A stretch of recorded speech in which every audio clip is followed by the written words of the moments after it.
그래서 문 열고 들어갔는데 아픈 형이 나랑 체격이 비슷한 형을 자르고 있는 거야. 죽지도 않고 돌아온 잉맨의 남양특집 무서운 글들 한번 읽어보도록 하겠습니다. 첫 번째 글, 애기들은 귀신도 보고 막 그런다잖아. 최근에 들었던 이야기야. 한 2007년에서 2008년쯤에 있었던 일이라고 어머니가 들려주셨는데, 내가 그때 10살 언저리였고 우리 집이 그렇게 유복한 집은 아니었어. 나는 외동이었고 별로 그렇게 친구들과는 재밌게 지내지 못했어. 큰맘 먹고 그때 아버지가 컴퓨터를 사오셨는데, 그때쯤엔 윈도우 XP를 쓰고 있을 때란 말이지. 우리 집이 그렇게 유복한 집이 아니라서 TV나 컴퓨터 모니터는 브라운관을 썼었어.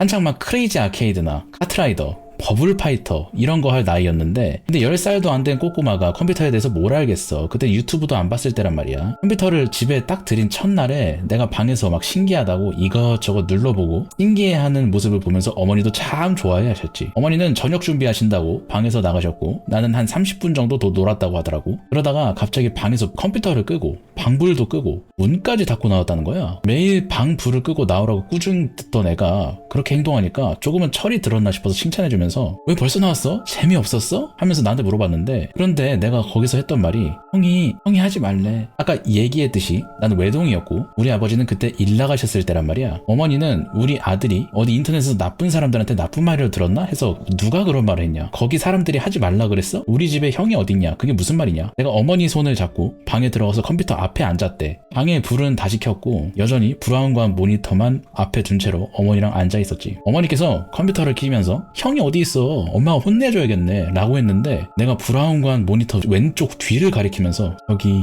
모니터 뒤는 연결된 선이나 그런 거 말고 빈 공간이고 아무것도 없었어. 브라운관 모니터는 지금의 모니터랑 다르게 몸통이 엄청 크잖아. 그러다 보니까 정말 그 뒤쪽 틈에 누군가 있다는 듯이 말했다는 거야. 내가 그렇게 말하는데 처음에 어머니는 이해를 못했지. 형이 어디 있냐고 그래, 무슨 말이야 아들. 근데 내가 어머니 팔을 꼭 붙잡으면서 그랬다더라. 형이 저기 뒤에서 자꾸 날 쳐다보면서 저리 가라 그랬다고. 그 뒤로 어렸던 나는 그 방엔 눈길도 안 주고 어쩌다 지나가야 하면 어머니한테 가서 문 닫아달라고 때렸었대. 결국엔 그 컴퓨터를 갖다 버리고 싹 다 새로운 걸로 맞추셨지. 성인이 된 지금에야 들었는데 더 소름 돋는 건 부모님께서 나한테 숨기는 게 있더라고. 숨겨진 자식 이런 게 아니라 나 원래 형이 있었을 거래. 내가 태어났을 때는 환경이 조금 괜찮아서 나를 낳을 수 있었지만 원래 나 전에 있던 애는 어쩔 수 없이 그랬다는 거야 라는 이야기.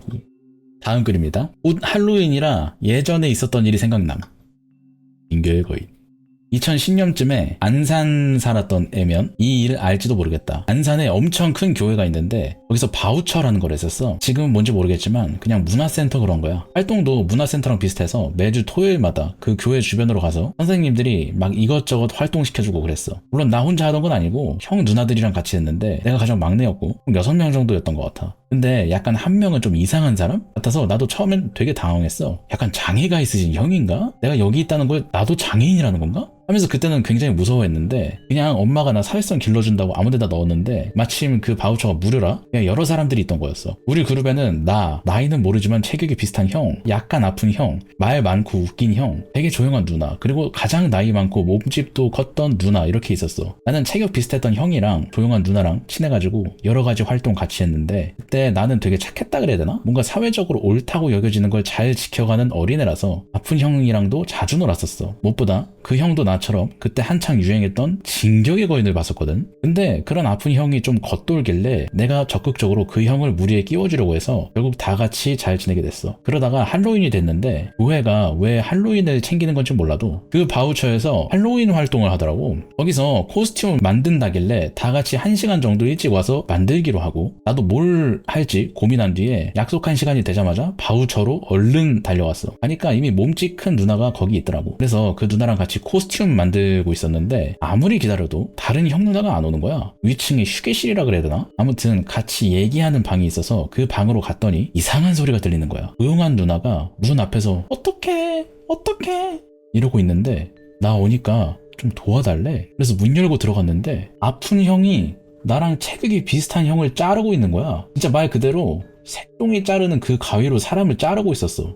아픈 형이 몸무게가 좀 나가서 다른 형을 짓누르고 그러고 있더라고. 열린 문으로 비명소리가 짐승소리 마냥 막 퍼지니까 계단 쪽에서 누가 올라오는 소리가 들렸어. 그냥 애던 나는 그대로 굳어버렸고, 그 형도 아직 애라 손에 힘이 덜 들어갔는지 가위가 안 좋은 건지 낑낑대면서 같은 부위를 계속 자르고 있는 모습이 아직도 생생해. 그 형이 나를 보고는 도움을 요청하는 듯 달려오는데 그때 주마등 같은 게 스치더라. 다행히 어른이 올라와서 다 막아주고 119도 오고 하면서 상황은 종료됐어. 그 방 안에 퍼져있던 피와 어른이 일으켜 세우자 덜렁거리던 그 형의 신체 어딘가, 트라우마 때문인지 몰라도 내 기억엔 그 장면이 되게 고어하게 새겨져 있었어. 우리 바우처는 그 둘을 빼고 계속 진행했고 어찌어찌 끝나게 됐어. 나는 그때 어린애였어서 그 뒤에 그 둘이 어떻게 된지 모르고 지금은 어떻게 사는지도 몰라. 지금 나에게 이 일은 그냥 내 기억 속에 크게 새겨진 일이야. 그날 일 때문에 난 몇 년간은 가위를 무서워하다가 중학생이 되고 나서 점차 나아졌어. 내가 유독 잔인한 거 못 보는 이유는 이것 때문일지 몰라. 어른 된 이후로 갑자기 이게 생각났는데 말도 안 되는 생각이지만 아픈 형은 뭔가 그 형을 진격의 거인처럼 만들려던 게 아닌가 싶었어. 그 아팠던 형이 알던 유일한 괴물이 거기에 나오는 거인이었으니까 그렇게 바꾸려던 게 아닌가? 라는 생각이 들었어. 내가 안 왔으면 그 형은 어디까지 잘렸을까? 뭔가 상상이 되는데? 짓누른 다음에 가위로 썩썩 자른다는 게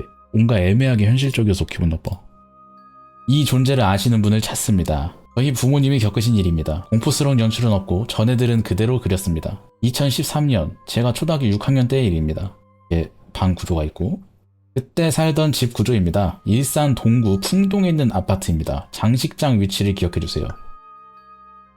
밖에 장식장이 이쪽에 있다. 가족끼리 TV를 보고 할머니 할아버지가 여기. 그날 위 그림대로 할머니 할아버지는 먼저 주무시고 저와 부모님은 거실에서 영화를 보다가 잠이 들었습니다. 저는 아무 일도 없었는데 이날 부모님 두 분 다 이상한 경험을 하셨습니다. 엄마는 끔찍한 악몽을 꿨다고 하십니다. 전쟁, 재난, 살인, 기아 같은 괴롭고 견디기 힘든 일들을 하나하나 순차적으로 계속 겪어야 하는 꿈이었습니다. 괴롭다, 너무 고통스럽다 라고 계속 생각하다가 정신을 차려보니 끝없는 흰색 공간 한복판에 있는 갈색 탁자 앞에 앉아 계셨답니다. 눈 앞에는 평범하게 생긴 한 노인이 흰 양복을 입고 앉아 있었습니다. 노인은 엄마에게 악몽을 꾸셨죠? 하고 물었습니다. 엄마가 그렇다고 답하자 노인은 악몽을 관장하신 분이 나오십니다. 뭐야? 하고 한쪽을 가리켰습니다. 엄마는 노인이 가리킨 곳을 쳐다보셨고 그곳에는 이렇게 생긴 나무로 된 무언가가 문을 벌컥 열고 등장했습니다. 요구르트 아니야? 엄마는 매우 놀라 헉소리와 함께 눈을 떴고 엄청난 냉기가 얼굴을 스치고 지나가는 것을 느끼셨습니다. 너무 겁이 나 몸이 얼어붙는 기분을 처음 경험하셨다고 합니다. 무언가가 방 사이에 있는 장식장 쪽으로 들어왔다는 걸 느꼈지만 엄마는 완전히 겁에 질려 그쪽을 쳐다보지 못했습니다. 옆을 보니 아빠가 가위에 눌려 부들부들 떨고 있길래 엄마는 심호흡을 하고 아빠를 건드려 깨우셨습니다. 아빠는 일어나자마자 장식장 쪽을 노려보시더니 한참 동안 혼잣말을 중얼중얼 거리시고 현관 쪽을 보더니 다시 잠에 드셨습니다. 엄마는 밤을 새셨습니다. 다음날 엄마는 아빠에게 어제 혹시 무슨 일이 있었냐고 물어보셨고 아빠는 무언가 이상한 게 집에 들어왔다고 옷각 인형 같이 생긴 게 장식장 쪽에 서 있었다고 답했습니다. 엄마가 꿈에서 본 모습, 아빠가 가위에 눌려 본 모습, 두 분이 맞춰본 외형은 똑같았습니다. 아빠 말로는 얼굴도 없는데 표정이 보였다고 합니다. 그리고 그것이 끊임없이 저주의 말을 뱉었답니다. 정확히 기억나는 말로는 이 집에 죽음이 찾아올 것, 화마가 닥칠 것. 당시 저희 할머니는 암투병 중이셨습니다. 아빠는 저것을 내쫓지 않으면 누군가 죽겠구나 하는 본능적인 위협을 느끼셨다고 합니다. 엄마가 깨우치자마자 중얼거리셨던 건 그것에게 온갖 쌍욕과 함께 나가라는 말을 했던 것입니다. 엄마는 이 이야기를 옆동 사시는 친구분께 얘기하셨는데 얼마 뒤 그 친구분께 깨름직한 이야기를 들으셨습니다. 친구분 어머니가 북박이장에 뭔가 들어가서 나오질 않는다고 말씀하신 겁니다. 그리고 며칠 뒤 안타깝게도 극단적인 선택을 하셨습니다. 우울증을 앓고 계셨습니다. 저희 가족은 초자연적 현상을 딱히 믿지 않습니다. 저는 평생 귀신 비슷한 걸 본 적이 없으며 저희 부모님도 살면서 겪은 특이한 일들은 다 과학적으로 설명이 된다고 생각하며 살고 있습니다. 그런데 이 일은 정말 도무지 이해가 되질 않습니다. 때문에 혹시 비슷한 경험이 있으시거나 비슷한 형태의 무언가를 보셨거나 이런 분야의 지식을 갖고 계신 분을 찾고 싶습니다. 노란색 천, 삼배, 새끼줄, 나무 몸통, 요구르트 병 모양, 다리는 보이지 않음. 저희 엄마는 아직도 이 형태를 뚜렷이 기억하십니다. 실제 그림인가봐요. 엄마가 직접 그리심. 이것이 도대체 무엇이었는지 알고 싶다는 엄마의 부탁을 받아 그립니다. 생김새가 굉장히 고전적인 데다가 특징이 뚜렷하기에 어딘가엔 알고 계신 분이 있을 것 같습니다. 야구르트병을 연상시키는 목재 외형의 누런 천을 윗부분에 덮어쓰고 새끼로 감았다. 이거 방법 같은데? 옛날에 장독에 입구 쪽에 삼배를 씌우고 입구를 새끼줄로 조였거든? 벌레나 먼지가 들어가는 걸 막기 위해서이기도 하지만 잡귀들이 들어가서 장맛을 버리는 것을 방지하기 위함이기도 했어. 장 안에 숯과 고추를 같이 넣었지. 옛날에 아기가 태어나면 잡귀가 들어오지 말라고 치던 금줄에 고추와 숯을 엮었잖아. 같은 원리인 거야. 그런데 저 만화에서 묘사된 건 특이하게 생긴 나무의 윗부분을 삼배로 막고 새끼줄로 묶어서 봉해놓은 모양새인데 저거 아마 통짜로 되어 있는 조각 같은 게 아니라 뭔가를 담을 수 있도록 속에 파여져 있을 거고 이 입구를 저렇게 막았을 거라고 생각해. 요즘은 하는 방법이 전승되고 있긴 한가 싶을 정도로 드문 물건인데 결론부터 말하면 저건 귀신을 가두는 일종의 감옥 같은 거야. 자세한 원리는 음양오행론까지 들어가야 되는 문제인데 간단히 설명하자면 틀을 구성하는 나무와 입구를 구성하는 천, 기운으로 귀신을 눌러 가둔다는 원리야. 저 형태가 기본적인 형태고 엄청난 힘을 가진 악귀라면 거기다가 입구나 몸체에 토와 목의 기운을 보강해주고 귀신의 기를 눌러주는 부적을 덧붙이기도 해. 엔간하면 귀신을 얽어둔 신체와 함께 넣어두는 부적 정도면 기본형으로도 큰 문제 없이 귀신을 가둘 수 있다고 해. 따지고 보면 꽤 강한 봉인법인 거지. 여기서부터는 이 만화의 적에 내가 아는 것이라는 가정하에 상상해 본 건데 옛날 아무 해, 아무 날에 사람들에게 해를 끼치는 악귀가 있어서 공지에 지내는 큰 무당이라든가 날 잡고 악귀를 조진 다음에 저렇게 봉인을 하고 땅속에 묻어버린 거지. 그 후로도 마을 사람들이 그 자리를 관리했는데 시간이 지나면서 그 전통이 사라지고 그 자리 위에 재개발된 아파트가 들어서게 된 거야. 그러다가 공사 중에 지맥을 건드렸다던가 해서 잠들어 있던 저 악기가 깨어났다 라는 이야기가 있을 수도 있겠지. 그런데 한 가지 이상한 점은 저놈이 팔이 돋아나서 돌아다닐 정도면 분명 윗부분에 두른 천이 찢어지거나 몸체 어디가 깨지거나 그도 아니면 새끼줄이 풀려 있거나 해야 되는데 만화의 묘사에선 그게 없단 말이야. 뭔가 빠진 것 같다는 얘기. 이런 가능성도 있구나 정도로만 읽어줘. 야, 무속이나 오컬트에 관심이 많았어? 대학 다닐 때 민속학 교수님하고 어쩌다 보니까 친해져서 이것저것 듣고 조사 연구 나가시면 도와드리고 한 적이 있어. 그때 주워들은 내용이야. 요구르트 귀신 한번 찾아볼까요? 요구르트 귀신 치면 나올 것 같은데? 이것도 한번 읽어볼까?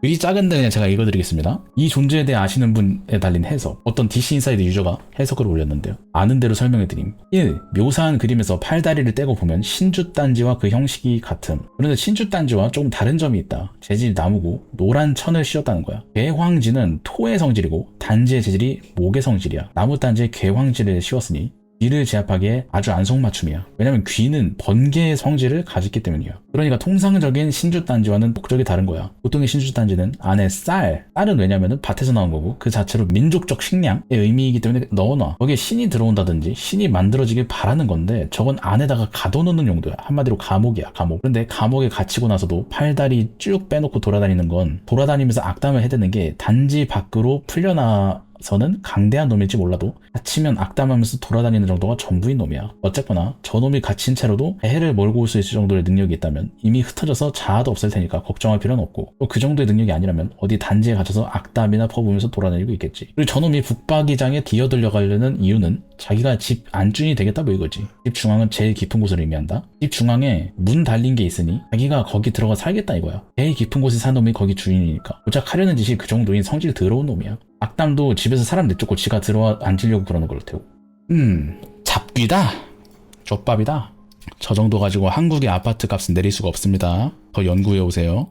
괴담챔 분들은 사람이 죽어가는 영상은 되도록 보지 맙시다. 사람들이 흔히 말하는 고어물들 있잖아. 뭐 그걸 시각적으로 즐기는 사람들도 있다던데 나는 영화 볼 때 잔인한 거, 징그러운 거, 피가 낭자하는 거, 눈도 깜짝 안 하고 볼 수 있어. 다 분장과 연출인 것을 알기 때문에 심리적 타격으로부터 멘탈을 보호할 수 있잖아. 지금부터 간단히 풀어볼 썰은 픽션이 아닌 진짜의 영상을 본 사람들의 고충이라 해야 되나? 나는 일단 심리상담센터에 재능 기부를 다니고 있어. 사회생활을 하면서 알게 된 분이 제안한 건데 심리상담 및 치료 시에 음원 파일을 틀어놓는 게 아니라 내담자분이 듣고 싶은 혹은 좋아하는 노래를 연주로 들려드리고 싶대서 피아노 연주해줄 수 있냐고 제안받았거든. 내담자와의 상담 내용을 상세히 기술하긴 그렇고 큼직큼직하고 간단하게 적어볼게. 작년 할로윈데이에 참 안타까운 일이 일어났지. 이게 한 1년 전 글일 거예요. 1년인가 2년 전 글. 그 이태원 참사 그거 얘기하는 것 같아요. 혹시 모르니 애둘러 표현하도록 할게. 사고 며칠 후부터 예약이나 현장 방문 내담자들이 폭발 폭발하기 시작했어. 근데 내담자 중 극소수만 현장에서 실제로 목격하신 분이었고 절대 다수는 SNS나 매체 등으로 검열되지 않은 영상을 보고 오신 분들이었어. 현장에서 사건을 직접 겪으신 분들은 상담센터로 오셔도 정신과 먼저 다녀오시는 게 훨씬 내담자분에게 좋다고 얘기하며 돌려보냈거든. 근데 그냥 지나가다가 영상으로 목격하신 분들은 당시 정신과도 바빠서 우선순위가 밀리는 상황이었어. 이상한 건 현장에서 목격하신 분은 자신이 방치 또는 방관 또는 아무런 도움이 되지 못했다는 죄책감과 사람이 죽어가는 모습을 목격한 트라우마가 같이 있는 반면에 영상으로 본 사람들은 순수 100%의 공포감, 트라우마를 가지고 있었어. 영상으로 본 사람들은 유치원생, 초등학생 40대까지 다행했는데 10대 초반에서 20대 중반이 압도적으로 많았고 그 다음이 초등학생, 유치원생 30대, 40대였어. 증상은 대인기피, 공황장애, 섭식장애, 자기혐오, 극심한 우울증을 주로 보였고 심한 사람들은 자해를 했다고 얘기했어. 증상들을 떨쳐내는데 걸린 시간은 유치원생, 고등학생, 30대, 40대, 20대 중반 순으로 짧았고 10대, 20대 초반이 시간이 가장 오래 걸렸고 아직도 상담받으러 오는 학생들도 있었어. 중요한 건 영상으로 접한 사람들 대부분 흔히 공포물을 즐겨보고 잘 본다고 자부하는 사람들이었대. 자신감 있게 영상 검색해서 보고 나서 충격 먹은 사람들이 많고 나머지들은 자기 의사와 상관없이 영상을 접하고 충격 먹은 사람들이었고 오랜 신림역 낭동 사건을 포함한 강력 사건, CCTV 무삭제판이 어디 돌아다니다 봐 사람들이 찾아보거나 아니면 어디 단톡에 올라와서 보고 또 충격 먹고 상담하는 사람들이 많아졌어. 정신과나 심리상담 대부분 내담자와의 정서, 감정적 교감을 추하지 않는데 이유는 어느 정도 짐작하겠지. 그럼에도 불구하고 심리상담해주는 선생들, 체면치료사, 그림치료사 등등 정신적인 고문을 호소하고 그뿐만 아니라 주변 정신과, 대학, 병원, 정신과나 소아과 의사들도 상담받으러 오는데 할로윈 사건 때랑 신림역 사건 때도 자기들도 내담자 때문에 고통 많이 받았다 하더라고. 나도 초딩 때인가 중딩 때 김선희 씨 영상이나 채챔 방군 영상 같은 걸 학교에서 누가 틀어서 본 것 같은데 내역이 기억 안 나는 걸 보니 뇌가 기억을 통으로 삭제했나 싶기도 하고 내담자 중 후유증으로 이상하게 보인다는 사람도 있었고 좀 기묘한 썰이 많은데 내담자가 허락하면 나중에 썰을 풀어보든지 할게. 픽션 고물까지 보지 말라고는 못하겠지만 실제 사건과 관련된 영상은 되도록이면 보지 말자. 픽션이랑 비교도 할 수 없을 만큼 충격이 있다고 하더라.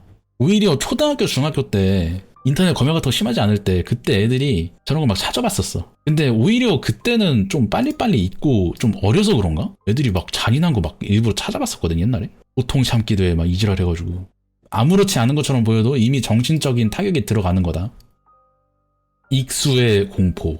익사가 아닌 익수인 이유는 내가 익사해본 적이 없어서 모르겠다. 내 당시 체감상 1, 2분만 더 있으면 익사하지 않았을까 싶다. 당시 나는 초등학교 2학년이었어. 부모님이 수영을 배우라고 해서 근처에 실내 수영장, 수영 교실 다니면서 수영을 배우러 갔어. 군포에 살았었는데 군포 문화센터인가? 청소년 수련관인가? 2일 갔다가 안 가서 어딘지는 잘 모르겠다. 수영 배우기 시작하고 2일차였나? 물에 빠졌어. 나는 발 닿는 곳에서 벽 잡고 안 가라앉고 발차기 연습하는 거 어제 배우고 당일 물에 뜨는 판 잡고 수영 강사가 옆에서 보조하면서 앞으로 나아가는 거 배우려고 하고 있었어. 거기도 여차하면 발은 닿는 꽤 얕은 구간이었어. 진짜 완전 유비 애들 배우는 곳이었단 말이야. 나는 내 차례를 기다리면서 물 밖에 있었는데 거기 수영 교실은 초급부, 중급부, 고급부와 같이 명칭은 이게 아닐지라도 실력에 따라 나뉘어 있거든. 나이대는 모르겠는데 초등학생 때만 받았던 것 같아. 다른 나이대는 다른 시간에 수업했을걸? 나는 초급부였어. 물에 뜨는 것도 못하는데 당연한 거지. 근데 갑자기 초급부에 서 있던 나를 중급부로 어떤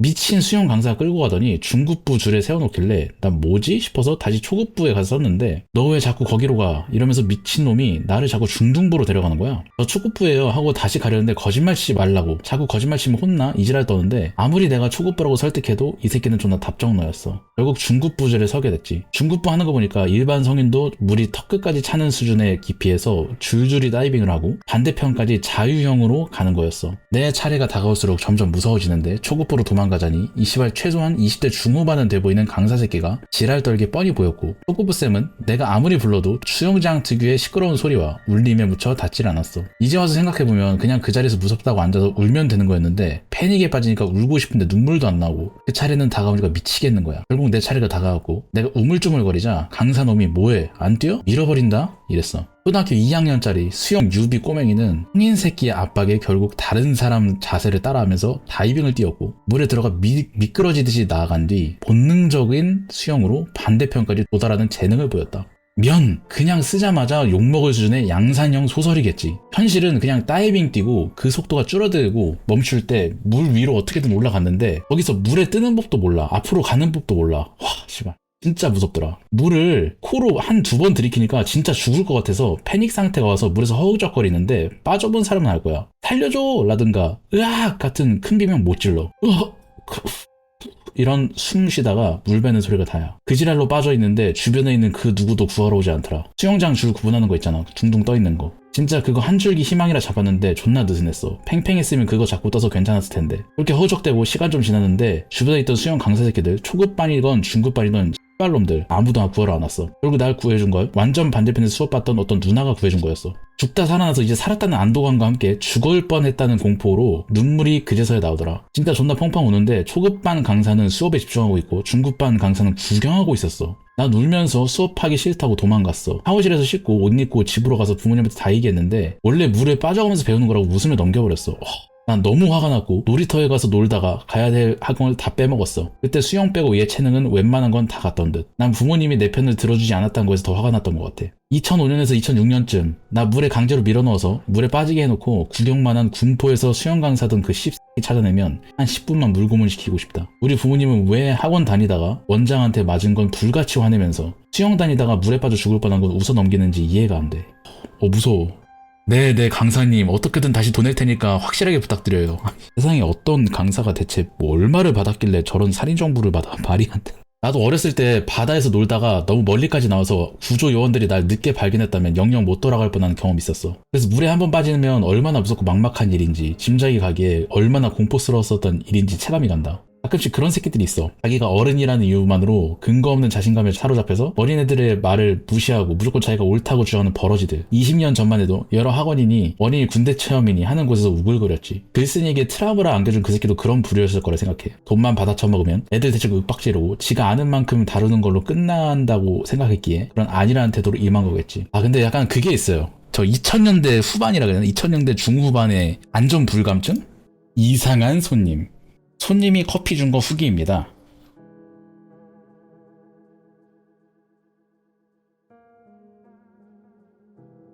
중간에 경찰이 와서 이야기하다가 댓글 확인이 늦었네요. 모바일이고 글솜씨가 없다는 점 양해 부탁드립니다. 음슴체로 작성할게요. 1. 손님한테 커피에 들어있는 약이 뭐냐고 따졌는데 손님은 자기가 넣은 게 아니고 커피기에 들어있던 거라고 이상한 소리를 함. 일단 알겠다 하고 경찰에 신고한 뒤 하던 일을 마저 했다. 손님이 커피를 줬나봐요. 경찰서에 연락하고 몇 분 뒤에 커피 준 손님이 계산하려고 카운터 왔는데 손님이 돈도 없고 핸드폰, 신분증마저 없음. 요금은 9,000원 나왔음. 손님이 못 도망가게 커피 문제로 시간을 끄던 중 경찰관이 옴. 경찰관한테 상황 설명하고 손님의 범죄 기록 같은 걸 조회해봤는데 범죄 기록이 엄청 많았음. 사기친 게 한두 개가 아닌 듯. 좀 더 알아보니 손님은 지적장애 2급이고 어제 교도소에서 출소함. 가방에는 약물 봉투로 보였음. 그 와중에 손님은 자기가 먹던 콜라에다가 약을 넣어서 먹으려고 했으나 커피에 넣었고 그 커피를 나에게 준 거라고 함. 경찰관은 커피를 왜 줬냐고 물어보니까 모르겠다고 둘러댐? 경찰관 극대노하고 손님 데리고 나감. 손님이 경제적 능력이 없어서 이용요금은 못 냄. 경찰관들 나가면서 한숨 쉬고 담배 필요했는데 카운터 탁자 앞에 담배가 사라짐. 생각해보니 경찰관이랑 나가면서 손에 내 담배랑 똑같은 거 들고 있었는데 몰래 훔친 게 아닌가 싶음. 부들부들 되면서 남은 일 마저 함. 손님 자리 치우다가 키보드 옆에 내 약을 발견함. 약 이름은 스틸녹스, 수면제라고 넣음. 교대 시간이 돼서 사장님 오시고 이 일들을 얘기함. 사장님 극대노하시고 요금값 채워주심. CCTV에 찍힌 약 타는 모습과 커피 주는 모습 복원해서 경찰관에게 줄 예정. 강서구 PC방처럼 보복 들어올까봐 옆에다가 망치 두고 일함. 여자친구가 걱정돼서 와줘서 고마워. 고등학교 때 실제로 겪었던 일. 현재 나이는 26살인데 8년 전 고등학교 2학년 때 겪었던 썰을 풀어볼까 한다. 나는 태어날 때부터 한 2년 정도 빼고 계속 전라남도 순천시에 살았어. 순천에서만 살긴 했지만 계속 같은 집에서 산 건 아니고 집안 사정 때문에 순천 내에서 이사를 되게 자주 다녔어. 보통 새로 지은 좋은 집들로 이사를 다녔지만 고등학교 1학년 때는 되게 좀 허름한 집으로 이사를 가게 됐어. 어차피 이제 안 사니까 주소를 밝히면 순천시 연향동 우미 아파트였어. 어떤 느낌에서 내가 허름한 집이라고 한 건지는 거리 뷰로 보면 알 수 있을 거야. 한번 볼까요? 이렇게 생긴 아파트인가 봐요. 그냥 연식이 좀 된 아파트 같은데? 앞에 뭐 학교도 있고. 어쨌든 본로드로 넘어가서 내가 고등학교 2학년 주말에 친구들이랑 밤 11시 30분쯤 넘어서까지 놀고 집으로 가던 중이었어. 집으로 가는 루트가 두 개가 있는데 별건 아니고 사진과 함께 설명하자면 흰길, 정문, 아까 그 거리뷰 한가? 내가 아래 방향에서 가고 있었고 바로 오른쪽으로 꺾어서 골목길을 통해서 뒷문으로 들어가는 루트랑 조금 더 가서 큰 길에서 꺾어서 정문으로 들어가는 루트가 있었는데 내가 살던 동이 뒷문 쪽이랑 가까워서 아래쪽에서 집으로 가는 길엔 무조건 골목으로 들어갔어. 특징이 있다면 저기 도로 쪽이 왕복 2차로라 되게 좁고 밤에는 사람이 거의 없어. 근데 골목으로 들어가기 전에 저기 빨간 동그라미 쳐둔 부분에 어떤 여자가 내 앞길을 막고 말을 거는 거야. 나는 이어폰을 끼고 있어서 이어폰을 벗고 얘기를 들어봤는데 제가 술 마시다가 돈을 다 써서 차비가 없어서 그런데 5,000원만 주시면 안 될까요? 말투가 술 취한 사람 말투가 아니고 한국말을 잘하긴 했지만 토종 한국인이라기에 말투가 어눌했어. 나는 어렸을 때부터 순천에만 살았고 위험한 경험을 해본 적이 없기 때문에 밤에도 이어폰을 끼고 다닐 정도로 안전인식이 없었어. 그래서 별 생각 없이 짠한 마음에 지갑을 꺼내서 현금을 세고 있었는데 뭔가 느낌이 이상한 거야. 그런데 왼쪽 상가 쪽에서 인기척이 느껴져서 고개를 돌리지 않고 눈만 왼쪽을 돌려서 봤는데 검은색 봉고차? 스타렉스? 정도 크기의 차가 주차되어 있고 거기서 똑같은 옷을 입은 남자 2명이 내려서 이쪽으로 걸어오고 있었어. 이때부터 내 머릿속 이성이 진짜 미친듯이 돌아가기 시작했어. 앞에서 여자가 뭐라 말을 하는데 귀에 하나도 안 들었어. 영화나 드라마 속에서 주인공이 어떤 한 가지 일에 미친듯이 몰두하면 주변 소리 흐리게 들리는 연출 있잖아. 딱 그 상태였어. 지금도 그때 여자가 뭐라고 했는지 하나도 기억을 못해. 이때 들었던 생각은 단 하나. 눈치채지 못한 척하고 도망가야겠다. 아 죄송해요. 제가 돈이 없어서. 하면서 지갑을 다시 주머니에 넣고 여자를 가로질러서 천천히 골목 쪽으로 걸어갔어. 그런데 여자가 안 되는데 하면서 걸어서 쫓아오는 거야. 그래서 절대 뒤돌아보지 않고 약간 빠른 걸음으로 골목길을 우회전해서 상대방의 시야에서 벗어났다고 생각한 순간 진짜 미친듯이 뛰었어. 살려고 뛰어본 적 있냐? 뛰는 내내 입에서 시발 소리가 나오고 눈에서 눈물도 났어. 쥐는 절대로 안 돌아봤어. 뒤돌아볼 시간에 조금이라도 더 빨리 달려서 집으로 갔고 집이 7층인가 8층 그랬는데 엘리베이터 바로 거르고 계단으로 미친듯이 뛰어서 올라가고 집 문 열고 들어가서 문 닫고 문 잠그고 집에 엄마 있는 거 확인한 순간 그 자리에서 다리 풀려서 주저앉았어. 아 되게 디테일하게 이렇게 써놨네. 이쯤에 주차된 듯. 와 이쪽 부분에서 존나 띵.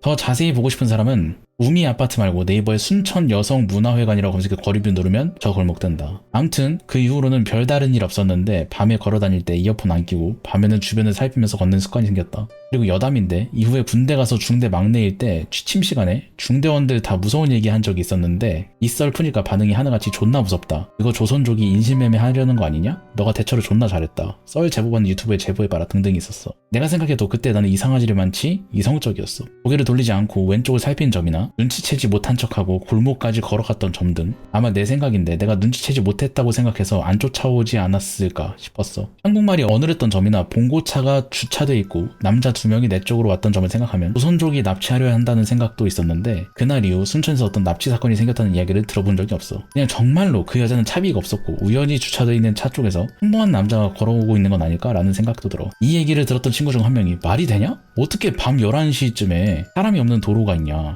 라고 했어. 무섭다. 납치되기 딱 좋네. 다음 귀신 보는 할머니랑 인터뷰. 대략 5년 전쯤 부산 연산동 소재 유명했던 할매가 있었습니다. 약 6년 정도 신점을 보다가 그 효능이 다해 그만두셨지만 산 근처에 살면서 공양기도 올리고 소일거리로 심심풀이로 전 봐주시던 분이었습니다. 아무튼 그때 한참 하던 일도 잘 안 되고 해서 주역이나 관상 한참 볼 때 그 할머니를 찾아갔습니다. 이땐 제가 관상, 주역은 진짜 미래를 보는 학문이라고 생각했습니다. 지금은 아니지만 그때 많이 어리석었음, 보는 행복이라고 부르짖었으니 어렵게 수소문해서 옛날에 전볼 당시 집 전번 구해서 갔습니다. 연산 몇 동인지 기억이 안 나는데 택시 타고 여차저차 사이길로 가니까 산 입구 근처에 집을 찾았습니다. 할매가 안 계셔서 무작정 기다렸습니다. 한 2시간쯤 기다렸을까 할머니가 왔습니다. 그때부터 할머니 나 복채 3만원 드릴 테니까 내 전 말고 귀신 본다 하던데 그거 얘기 좀 해줘. 말을 듣고 나서 할머니는 깔깔 웃었습니다. 후덕하게 생기셨던데 좀 무서웠습니다. 한쪽 눈이 사파리. 아무튼 겁났습니다. 할매님이 일단 들어오라 했습니다. 갔더니 무슨 차를 줬는데 쓴 게 맛없지만 그래도 할머니가 준 거니까 맛있는 척 했습니다. 근데 할머니가 날 보더니 맛없으면서 맛있는 척 하지 마라 라며 험칫하게 저를 쳐다보면서 말했습니다. 제 마음도 읽으십니까? 그러니까 은희 나도 맛없어 하면서 같이 웃었습니다. 그때부터 귀신에 대한 이야기를 말해주셨습니다. 귀신은 존재합니까? 있다. 그런데 없다. 이 말인 즉 우리가 생각하는 눈, 코, 입 다 달린 귀신은 없다. 그런데 분명 사람이 죽으면 혼백이라는 것이 있는데 혼은 죽은 자리에 남고 백은 우주로 자연으로 떠돈다. 그럼 원한을 가진 귀는 무엇인가? 그대로다. 가령 억울하게 사고를 당해 즉사한 사람. 이 자리엔 꼭 혼이 그곳에 붙들려 있다. 백은 원하는 곳으로 떠도른다. 이것이 현생의 모습 그대로 나타날 때가 있다. 나 같은 전바지들에겐 그런 형태가 가끔 보인다. 귀신 중에 좋은 귀신, 나쁜 귀신이 있습니까? 대체로 조상 귀신이 나쁜 것들, 생전 못한 걸 자손 괴롭혀 해하는 것들이 많다. 예상외인데요? 이유는 무엇입니까? 생전에 깨닫지 못해서이다. 무엇을 깨닫는다는 건가? 죽고 사는 건 하늘의 뜻. 설령 억울히 죽어도 팔짱인 거다. 죽음도 인생의 일부다. 삶에는 귀신점을 봅니까? 그럼 귀신이 몸 안에 오는 겁니까? 이건 무당이다. 난 빙의는 되는데 거진 백이 내 곁에서 속삭이듯 내 눈에 이미지가 보인다. 귀신은 무조건 무서워해야 됩니까? 100명의 백이 있고 그 100명이 각각 죽고 묻힌 100군데 깃든 혼 중에 사람 해치려는 건 두세 개뿐이다. 이들은 단지 존재를 몰라주니 해코지하는 거지 해치려는 게 아니다. 행여 혼백이 눈에 보이는 사람들, 기가 세서 그런 거다. 무서워하지 마라. 살아생전 인간들이다. TV 보면 뭐 퇴마하고 그러던데 그거 잘못된 거다. 쫓아내려면 더 발악하는 게 혼과 백이다. 달래줘야 된다. 삶에는 귀신을 보니까 대화도 많이 합니까? 내가 신당 차리고 아침 저녁 술 올리는 건 오다 가다 갈 곳 못 찾은 혼백들 위로해주는 거다. 그럼 그들도 편하고 나도 쉬어 아플 일이 없다. 귀신에게 덕을 푼다는 거 일반인도 가능합니까? 큰 길가 사거리, 어두운 골목길, 공사터 이곳엔 꼭 있다. 거기 술 한잔 정성스레 뿌리는 것도 일종의 기도다. 차 고사 지내는 거랑 같다 봐라. 귀신이랑 친해질 수 있습니까? 절대 친해지지 마라. 큰일 난다. 네 대간이 후손대에 큰일 치른다. 안 좋은 선택을 한 사람, 사고사를 당한 사람 원귀가 됩니까? 원귀가 아니다. 단지 혼백들은 억울해서 하소연하는 거다. 나쁜 귀신은 조상귀 말고는 없다. 조상귀를 되게 안 좋아하는데? 근데 TV 보면 흉측한 모습으로 나오던데 곱게 죽어야 되는 이유가 그거다. 혼백은 죽은 그때의 모습을 기억하고 있는 거다. 네가 깨져 죽었다면 네 혼은 깨진 모습, 그 깨진 흉측한 네 모습을 보고 넌 없는 고통을 만들어내고 사람들에게 울부짖게 된다. 그래서 안 좋은 선택하지 말라는 거다. 귀신들은 자신들이 귀신인지 압니까? 모른다. 거의 100에 80은 죽은지 모른다. 알면 우주로 가든지 한다. 우주라니 할머니가 그런다니 좀 신기합니다. 사람 몸 자체가 우주다. 책을 봐라. 할머니는 공부를 많이 하신 것 같다. 43살에 신병을 크게 앓고 절에 들어갔다. 그때부터 13년을 책을 봤다. 그렇다고 내가 맞는 것도 아니고 그냥 눈에 보이고 하니까 말하는 거다. 그럼 자기 죽은지 모르는 귀신은 어떻게 합니까? 죽은 모습 그대로 혼과 백이 떠돈다. 우리네 일반이 말하는 소위 귀신 원귀, 영화에 나오는 흉측한 거 그거다. 대구 지하철 참사, 삼풍백화점 그런 거 보면 그 자리에 많이 혼백이 있습니까? 함부로 입 밖에 내지 마라. 그 혼백들 전국을 떠돈다. 위령지 아무 소용없다. 그 각기 사연이 얼마나 구구절절하나. 이게 무슨 말입니까? 낮에는 혼백은 우리 사람들 행동하고 말을 다 본다. 어느 놈이 술 처먹고 가다가 대구에 사고로 죽은 사람들을 욕해봐라. 10중 8구 혼백이 해코지를 한다. 술 먹고 가는데 차로로 밀든 지갑 잃어버리든 착하게 살아야겠다. 착하게 살면 귀신들이 돕는다. 일가의 혼백들. 착한이라면 그런 재수도 생긴다. 겁난다. 내 주변에 있다는 게. 지금 네 뒤에도 있다? 그게 누군가? 나쁜가?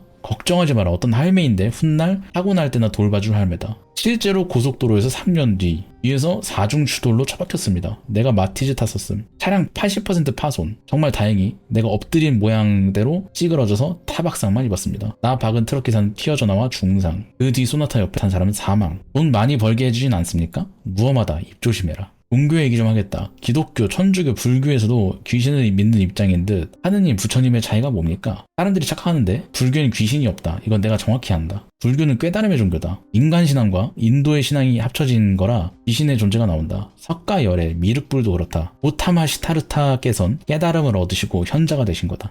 고타마 시타르타가 누구십니까? 너가 아는 부처님이다. 부처라는 것은 형상이 없다. 신선처럼 날아가는 게 아니다. 깨달으면 그만큼 신선처럼 가벼워지는 걸 은유적으로 표현한 거다. 그럼 할매도 산에서 깨달음을 구하지 왜 내려왔는가? 난 내가 잘한다. 난 무식해서 연을 끊지 못한다. 그럼 기독교, 천주교는? 기독교랑 천주교에서 말하는 하느님은 귀신들의 대장이다. 잡기가 아닌 신이다.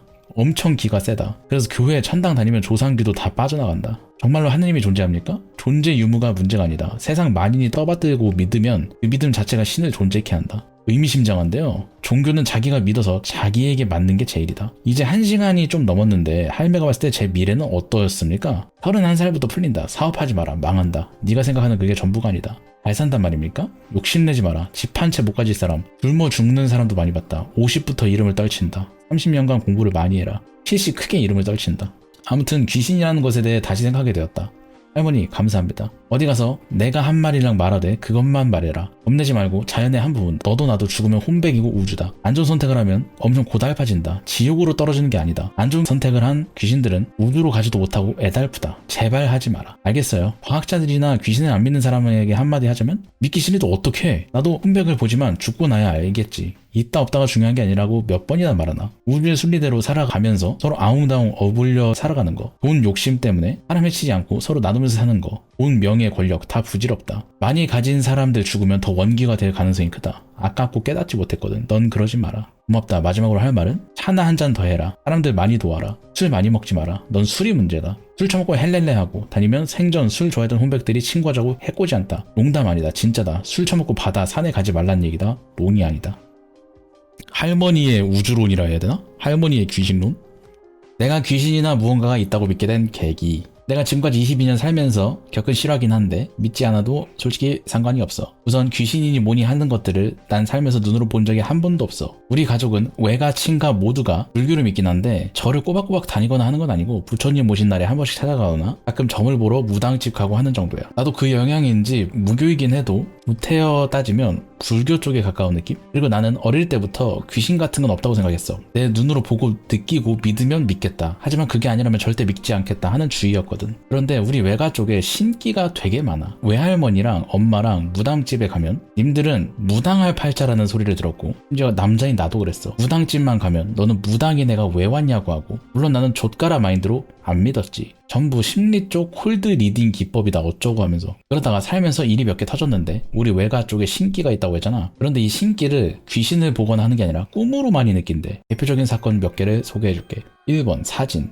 이건 우리 외할머니, 외할아버지한테 들은 얘기야. 몇십 년 전 두 분이 인천에서 음식집을 하고 있었을 때 친하게 지내던 아저씨 한 분이 계셨는데 어느 순간부터 몸이 심하게 아팠대. 병원에 가도 병명을 몰라. 약을 써도 안 고쳐져. 그러다가 정말 이러다 죽겠다 싶었을 때 할머니랑 할아버지가 병문안을 가신 거야. 그런데 집문 열자마자 갑자기 할아버지 눈이 뒤집히시더니 이게 씨발 놈들아 하시면서 집안을 막 뒤지고 다니더래. 그러다가 그림 하나를 찾았는데 밖에서 누군가 그 아저씨의 얼굴을 그려준 그림이었대. 그걸 들어 올리고는 당장 나가서 태워버려라 하면서 소리를 지르시고는 기억이 끊어졌다는데 정말로 그걸 태우니까 아저씨 몸이 갑자기 좋아지더라는 거야. 엄마랑 이모들이 그때 그 아저씨가 살려줘서 고맙다고 과자랑 김치랑 바리바리 싸들고 집에 몇 번이나 찾아오신 걸 동시에 기억하고 계시더라고.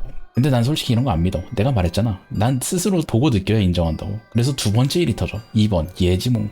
사실 외가 쪽에서 예지몽을 꾸는 건 은근 자주 있는 일이었어. 할머니가 갑자기 전화 와서는 오늘 꿈자리가 사납던데 내가 다칠 것 같다 하시니까 바로 오후에 넘어져서 팔이 부러지신다거나 하는 일이 자주 일어났었거든? 그런데 진짜는 따로 있더라. 어느 날 갑자기 외할아버지한테 전화가 왔어. 엄마한테. 이유인즉슨 본인이 꿈을 꾸셨는데 무조건 돌아가신 부모님 묘소를 다녀오셔야겠대. 무조건이래. 그때 집이 인천이었고 묘소가 공주에 있었어. 엄마 일도 겁나 바쁘셨는데 할아버지가 워낙 고집을 피우시니까 결국 큰 무리를 해서 묘에 다녀왔지. 가서 술도 뿌리고 무거포에 과일에 해서 절 한번 올리시고 오셨는데 그날 밤부터 갑자기 할아버지가 혈변을 보시는 거야. 화장실 갈 때마다 피가 조금도 아니고 주룩주룩 미친 듯이 나더라고. 근데 또 배가 아프거나 하는 건 아니었대. 신기하게. 일단 큰일이니까 병원에 갔지. 이상이 안 보인 데서 수면 내시경 했는데 대장암이더라. 근데 1기래. 아니 0.5기래. 대장암 같은 용종이 있어서 떼어내서 조직 검사를 하니까 암이 맞았어. 그런데 방금 떼어낸 조직이 암의 전부라서 항암이고 뭐고 하실 필요가 없으시다. 이거 정말로 천운이다. 말도 안 되는 확률이다. 하고 돌아오시는 일이 있었거든.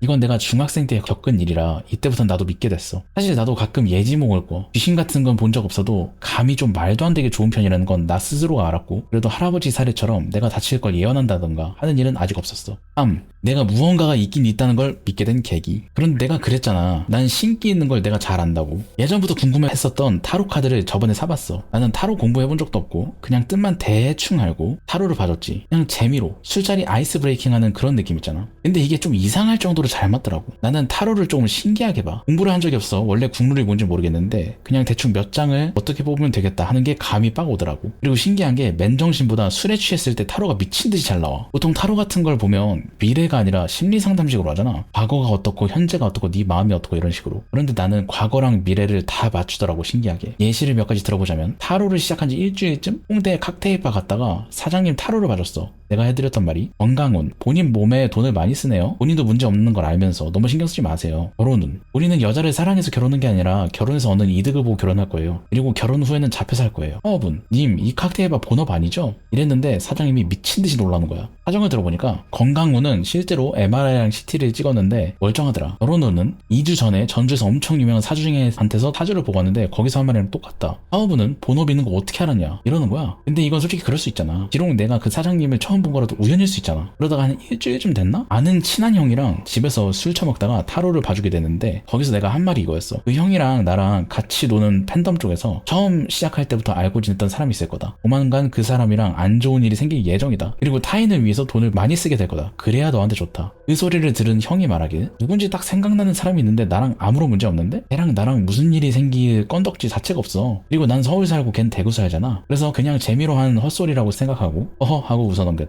말을 하고 정확히 5일이 지났는데 갑자기 전화가 왔어. 고민 상담을 해달라고 찾아왔어, 그 형이. 그런데 한두 말이 그때 생각났던 애가 가스라이팅 당해서 많이 힘들다는 걸 알았어. 걔 집 갑자기 놀러 가게 됐는데 너무 화나서 뛰쳐나왔어 하더라고. 그래서 내가 그 소리 듣고 형 저번 타로? 하니까 진짜 다 맞아서 소름이 쫙 돋더라. 결론적으로 그날 렌트카 빌려서 새벽 3시에 대구 달려갔고 그 형은 이거저거 다 해서 40만 원이 넘는 돈을 써버리게 되었다는 결론이 났어. 난 진짜 타로 취미로 시작해서 한 달도 안 됐거든? 근데 그 중에서 내가 말한 과거는 전부 맞았고 미래도 슬슬 하나씩 맞고 있는 거 보면 되게 신기하더라. 타로는 보통 카드를 보고 해석을 하잖아. 근데 나는 술 취한 상태에서 카드를 뽑으면 카드의 뜻이고 나발이고 그 카드가 나한테 얘기를 해주는 것 같아. 카드를 딱 보면 그냥 아 그런 뜻이구나. 그걸 그대로 전해주는 느낌이랄까? 이게 참 신기하더라. 함부로 신을 믿지 마라.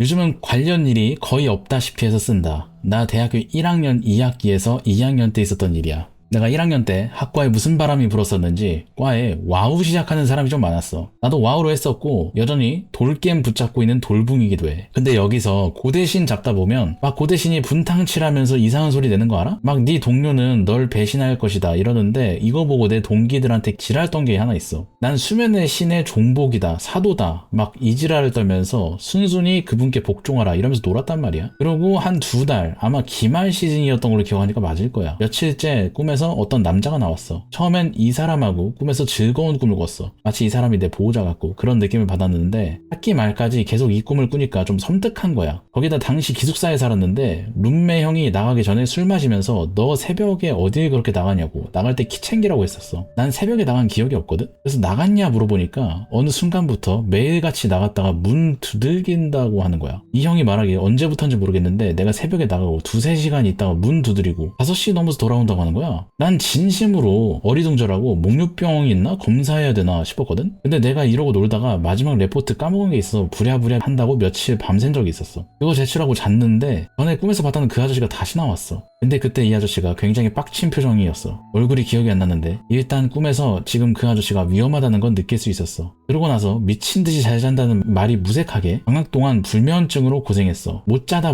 오후 2시쯤 되면 지쳐서 잠들고 꿈에 또 그 아저씨 나오고 다시 4시간 자고 깨고 이러니까 사람이 피폐해지는 게 느껴지는 거야. 동생 피셜로 자다가 몸부림 존나 친다고. 그러다가 2학년을 맞았어. 이때부터 자취를 시작했어. 불면증이 지속됐는데 그래도 학교 생활하고 지내다 보면 지쳐서 다시 어느 정도 잘 자게 되었어. 꿈에 그 아저씨가 나오는 빈도도 줄었고 그럴 게 1년 잘 보내나 했는지 불면증이 여전히 잘 고쳐지지 않았어. 이게 오래되다 보니까 우울증도 생기고 해서 정신과 약도 받아 먹었어. 근데 이때 시기에 신검도 받았고 병력을 인정받아서 공익도 갔다 왔다. 그중에 수면제가 있었는데 의사가 어지간하면 추천하지 않는다 그런 얘기를 했었어. 당연히 자연스럽게 자는 게 제일 좋았겠지만 그래도 처방해준다는 시기였는데 과 행사로 며칠간 전공 수업들 전부 공강난 적이 있어. 이때 나는 그 행사 참여 안 했었고 이때 잠 좀 자보자 해서 약 먹고 잤어. 근데 그 아저씨가 나왔어. 배경은 무슨 시뻘게 가지고 그 아저씨가 나한테 무슨 말을 하는 거야. 이 아저씨가 나한테 설교 같은 걸 했어. 나보고 하는 말이 나의 사도여 막 이러는 거야. 와 존나 무서웠어. 수면의 신 그거 장난인데 꿈에서 이걸 진짜로 받아들인 건가 싶고 너무 무서웠어. 그러다가 12시간 자고 깼어. 원래 집에서 불교 믿었는데 난 딱히 그런 거 안 믿어서 쌩 깠는데 그날 이후로 한동안 친가 쪽에 있는 큰 절에 수계식 언제 하냐 그런 거 물어보고 다녔어. 그런데 뭐 수계식하고는 관계없이 그 꿈 이후로 이 아저씨는 나타나지도 않았고 불면증도 사라지고 당연히 우울증이나 잠잘 때 이상 행동 같은 것도 안 하게 됐어. 그 아저씨가 뭔지 정확히 모르겠는데 내가 수면의 신 장난친 것 때문에 그런 거라고 생각하고 여기 있는 놈들은 그런 장난치지 마라. 솔직히 좀 끔찍한 경험이었다. 공포와 허기의 신. 나는 방송의 신이다. 나는 방송의 신이다. 나는 방송의 신이다. 귀신을 불러내면 진짜로 귀신이 부는 경우가 많아. 나 중학교 2학년 때인가 3학년 때 자기가 귀신 본다는 걸 자랑하듯이 다니는 여자애가 있었는데 진짜로 귀신 보는 사람은 귀신 보는 거 자랑하듯이 얘기 못하거든. 그거 해봤자 안 좋은 소리를 들을 게 뻔하고 믿어주는 사람도 거의 없고 귀신 볼 수 있다고 얘기하는 순간 진짜로 귀신을 볼 수 있던지 없던지 주변 잡기들의 호기심을 끌어들인다. 귀신은 눈동자를 가만히 두지 못하고 눈동자가 엄청 빠르게 움직여. DPI 최고로 올린 마우스를 모니터 안에서 막 움직이는 것처럼 말이야. 근데 자기의 존재를 볼 수 있다고 느끼면 그 사람한테 눈동자가 고정돼. 그 여자애가 몇 달 동안을 귀신을 본다고 하고 다녔어. 허공을 가리키고 귀신이 있다고 하고 애들이 무서워하면 그거 보면서 웃고. 중학교 주변에 그린벨트가 있어서 울창한 야산이랑 그 안에 폐가도 몇 채 있었는데 귀신 본다고 얘기한 애가 지랑 친한 애들 끌고 폐가 갔다 온 이후로 수업 중에 고개 못 들고 책상만 보고 선생님이 앞 안 쳐다보면 못 쳐다본다고 벌벌 떨고 그렇게 며칠 더 있다가 수업 중에 하혈 크게 하더니 역작궁 펜으로 머리 몇 차례 내려찍은 적 있어? 학교 뒤집어지고 그대로 본 적 없는데 소문에 의하면 폐쇄병동에 입원했다던데 입원하기 진짠지는 모르겠어. 이거 말고도 귀신 없다고 나와보라고 큰소리 치다가 크게 당한 애들 몇 번 봤다. 중학교 때 비슷한 짓 한 적 있는데 그때 무슨 만화책 보고 삘받아서 거기 만화에서 나온 존재를 마치 신마냥 생각하고 기도드리고 밤마다 그러고 잤는데 처음에 그냥 대충 하고 잤었는데 어느 순간부터 뭔가 무서워졌어. 이게 설명이 안 되고 방 안에 있으면 굉장히 무섭고 스산하고 뒤에 누군가 있는 것 같아서 나중에는 방에서 잠도 못 잤는데 근데 지금 생각하면 미쳤던 게 처음에는 그 무서운 느낌 없앤다고 신한테 지켜달라고 기도를 했어. 여기서 기도드리는 신이 위에서 말한 만화에서 나온 존재였어. 당연하게도 아무 효과도 없으니까 하는 수 없이 아빠한테 부탁해서 밤에 잘 때 집에 있던 불경 좀 읽어달라고 부탁하고 잠들었어. 그리고 며칠 하다 보니까 괜찮아졌어. 지금 생각해보면 진짜 신을 만들었든 잣귀를 불러들였든 했던 게 아니었을까. 굉장히 흥미있는 스토리구만. 현실적인 가설을 하나 내 뇌내 망상으로 적어보자면 그 친구들한테 수면의 신의 종복이다 하면서 친구들한테 장난칠 때 스스로 자기 암시, 최면 같은 게 걸렸던 것 같다. 일상에서 쓰지 않는 수면의 신이라는 특이한 단어를 지속적으로 능동적으로 사용했으니까 말이야. 물론 사람에 따라서 아무리 그래도 암시는 개뿔, 아무 영향도 없는 게 대부분이겠지만 글쓴이가 그쪽으로 좀 예민한다. 아무튼 그래서 그게 꿈으로 발현되고 당연하게도 수면의 신이기 때문에 수면 관련된 장애를 겪다가 마지막 대막의 꿈으로 인해 암시, 최면이 해소가 되고 정상으로 돌아온 거라 생각함. 초중반까지는 그냥 수면을 통해 뭔가 애매한 존재와 놀기만 하는 꿈이었지만 마지막 꿈은 그 암시를 명확하게 확인시켜 주어서 그동안 쌓인 암시들이나 뭔가 모를 쌓인 감정들이 와르르 해소되게끔 해주는 꿈이었고 마지막에 대막의 꿈을 꾼 이유는 밤샘 과제하고 꾼 꿈에서 그 남자가 화를 내는 게 네 심리 스스로 거부감과 불안감을 느껴 수면의 신 암시가 결코 긍정적인 유의가 아니구나 잘못됐구나 라는 느낌으로 네 신체 및 정신이 스스로 견디기 힘들어서 방어기제를 작동해서 역 암시를 걸지 않았나 싶다. 나는 이 가설이 맞는 것 같은데? 알게 모르게 자기도 모르게 트랜스 상대로 약간 들어갔다? 근데 로또의 신, 방송의 신, 다이어트 신 다 합쳐져가지고 니코카도 아보카도 되는 거 아니야 나?